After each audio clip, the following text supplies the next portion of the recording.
where you are moving to, we will all be able to fit in there under the fire code, because I don't think 240 people would be allowed in this small of area. I'm looking at anybody that can answer that question. Does anybody have the answer, Ms. Monk? Go ahead.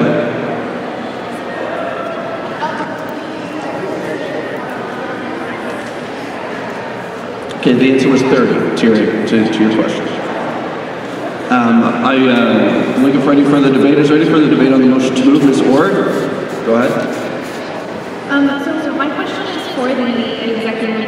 If you knew that the presentation was going to be made in the CAW, why was there, and we made PowerPoint presentations, why was there not a screen put up here so that all of these people could be accommodated? Okay. To answer that question,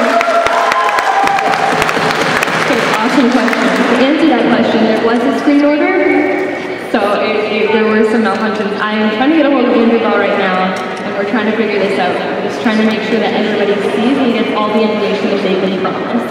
Thank you. Mr. Timberg, point of information, go ahead. If we really wanted 240 people to show up, why was there not 240 there? Is that a rhetorical question or you're taking an answer? That's an actual question you want an answer to? Does anybody have an answer to that question? Okay, we'll move on. Mr. Barlow, you're next in the speaker's list.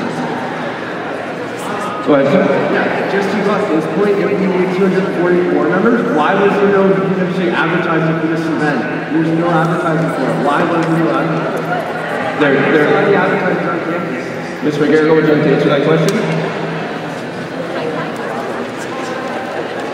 To answer that question, there actually was quite a bit of UWSA advertisement.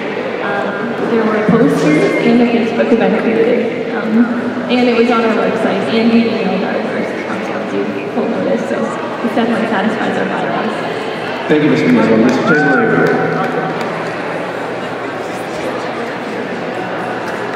This is a point of information and comment as well, so I take that as well. Firstly, I was the one who created that Facebook event. It was not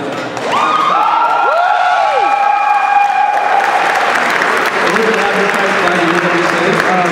Secondly, the point of information is, was there an active attempt to explain to students what the AGM was, i.e. that you could post motions, i.e. that you could vote, etc., etc., etc.? Like, the posters that are up don't have much information aside from AGM and the annual meeting. Mr. Singh, would you like to answer that question? Okay, so what we did was posters were posted on each of the bulletin boards. We took pictures for proof that someone might say posters were put up. Students also sent out to each of the students. That goes to all of our undergraduate full-time students. Also, emails were sent by our VP. Aside from that, we do try to notify the students. That is how a lot of you probably were notified and are here. So congratulations to you all for carrying and being here. But we try to inform all of our students that this is going on and it's your responsibility to keep them on things as well.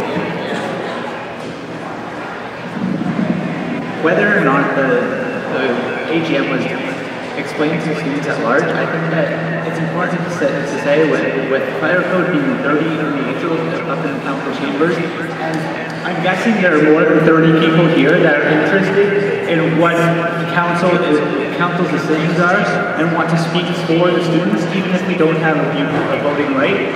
I think that we should be staying down here, or at least into a room that has the accessibility that we need and is able to fit every student that is interested in the council meeting to be at the council meeting. If we're closing the doors and making it a closed meeting, aren't we shutting out the students from the AGM itself? Yep. Hi, I just want to let everybody know the reason why I'm here. Are you speaking in favor or against the motion to move? I'm speaking against. Thank you. I'm also speaking as a point of information for the fact that students. I'm here now. I knew about this. I didn't know about this because of the posters. I didn't know about this because of UWSA advertising. I knew about this because of our friend Mohammed Akbar!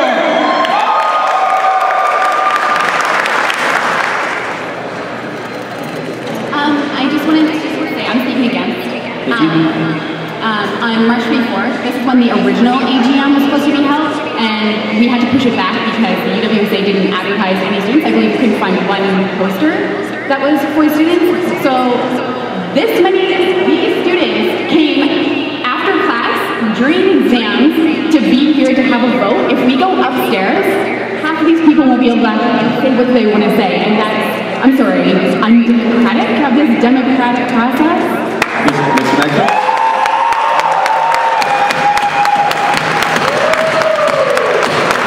Folks, we're going to do your holiday. We're going to continue clapping after everything everybody has to say, so I'm going to ask everybody to maintain their composure at the very least. Mr. Nectar, you're next in the speaker's list. I'm speaking in favor of the motion to go upstairs.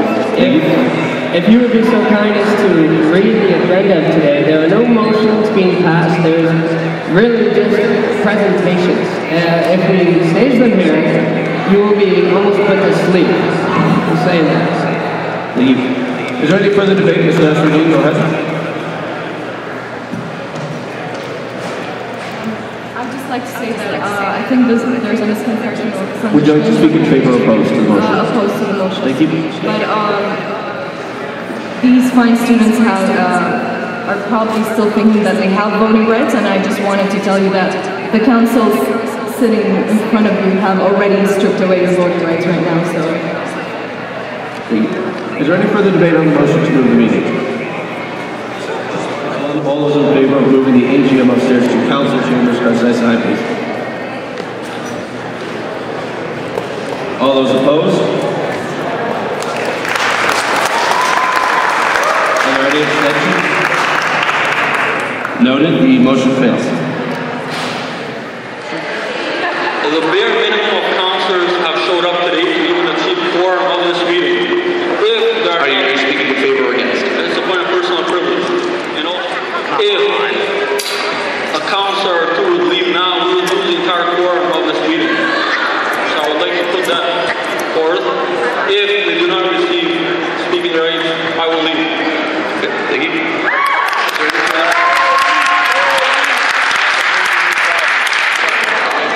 Mr. Taylor, your second and final opportunity to speak. My job here as a councillor is not to represent... Would you like to speak in favor or against the I'd like to speak in favor. My job is not to represent the UWSA students, but students to UWSA. If there has to be quorum for any meeting to go on, it would be in the best interest of this body for I and other councillors to walk out, break this meeting up. There will be another AGM meeting where the students can have speaking rights and voting rights.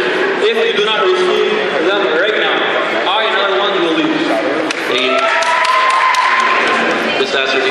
Point of information. Point of information. Personal privilege. I guess free pizza to everyone, and see you guys in the next AGM meeting. I'm out of here.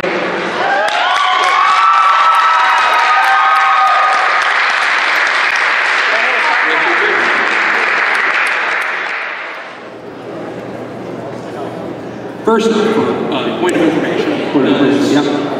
If it gets adjourned to the summer, which is when the next meeting I believe is, does the quorum for student body and the student voice change? If it is a regular scheduled meeting, it does not. The quorum issue is only, under the Constitution, it is only for the AGM, whereby it's if 2% of students show up, then that constitutes quorum and then it's the student body. Okay, so if this gets adjourned, then it's not the AGM, it's just business as usual. Correct. If this gets recessed, then you have till May 1st to get it done. Correct. Okay, thank you. Is there any further debate on the motion to adjourn? Seeing none, all those in favor of adjourning?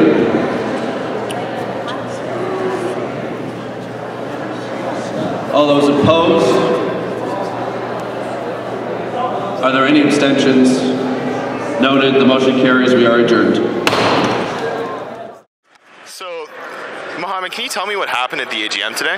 Okay, so what happens at the AGM is you need 240 students, or you can't have students vote. Normally the AGM is for students to vote. If you look at bigger schools than us, like the University of Victoria or McGill, or even the University of Ottawa, their quorum is about 50, which is like 0.5%. Here it's 2% or 240 students. So why is it so important to have students come out and voice their opinions at this AGM? Because the UWSA UWSA makes decisions based on what they think. The UWSA is about 20 students voted through elections and whatnot. The AGM is the only time in the year when students can vote. But because of chronic under-advertising, and bad advertising at that, and not explaining what the AGM is almost never reached quorum unless there's a big issue. Like, I think the last time was when they tried to close the pub. That's when a lot of students showed up to say, no, that's not right. We need the pub open. And why do you think they under-advertised this AGM? It benefits the UWSA to under-advertise simply because then they don't have to deal with students voting on anything. But I don't think it's anybody's fault. I think it's more that there wasn't a reason to advertise. Nobody sees the AGM as anything important, so they never advertise it. And what were the major issues that this AGM was going to talk about? What was on the table here? Actually, here's the thing. You're supposed to post motions in advance, but when I tried to, I was told that that's not how the AGM works, and that I was supposed to bring them up during the AGM. So some of the issues that we planned to discuss was the Lands Oversight Board, the lack of a Lands Oversight Board, the dental plan. If the dental plan, what happened is we had a referendum on the dental plan, and the dental plan was cancelled. So the UWSA then overturned that decision. So the students voted, UWSA overturned it. And our choices were a $60 increase or no dental plan. So right now, I think we're left with having a dental plan, but that's it. Like, it might be canceled next year. We have no idea what will happen during the summer. And the idea was at the AGM, students would make a decision, and that would end it. That was our primary goal.